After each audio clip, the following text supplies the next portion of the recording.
Après 45 ans, près d'une femme sur deux serait concernée par une descente de l'utérus, de la vessie ou du rectum.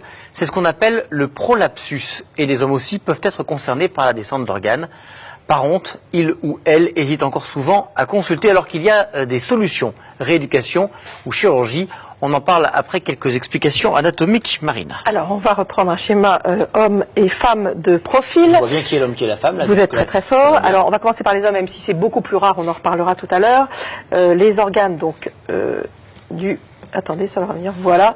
On a ici donc la vessie, on a la prostate et ici le rectum.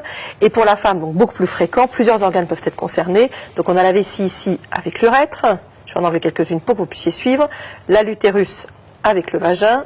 Et ici, le rectum. Alors tous ces organes sont relativement lourds et ils sont normalement soutenus par des ligaments et des muscles qui constituent le périnée. Alors c'est un peu schématisé ici, mais vous voyez... Ah non, c'est pas ça que je voulais faire, bougez pas. Voilà, c'est un peu schématisé, mais c'est ce qui est ici, même si ça se prolonge, mais voilà, c'est à peu près là que se situe ce plancher pelvien. Mais il arrive que ce plancher se distende et se relâche, et du coup, les organes ne sont plus correctement maintenus à leur place, ils vont descendre. C'est ça qu'on appelle un prolapsus. Dans les cas les plus graves, les organes peuvent même sortir en partie du corps.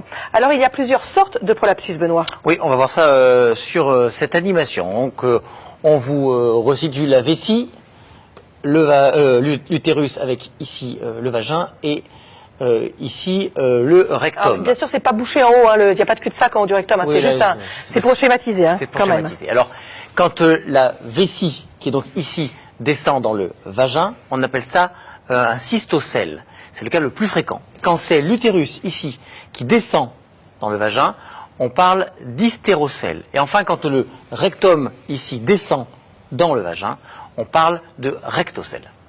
Alors l'intestin grêle peut aussi faire l'objet d'un prolapsus, on parle d'élystrocèle, mais c'est beaucoup plus rare.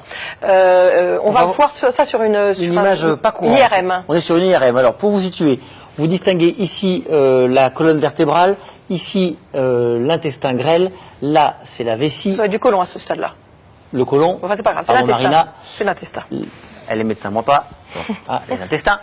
Ensuite, donc la vessie, l'utérus et le rectum. Et donc, on a demandé à cette patiente sous IRM d'effectuer une poussée. Et vous allez voir que lorsqu'elle pousse, donc, eh bien, les organes ont tous tendance à descendre au-delà du plancher pelvien.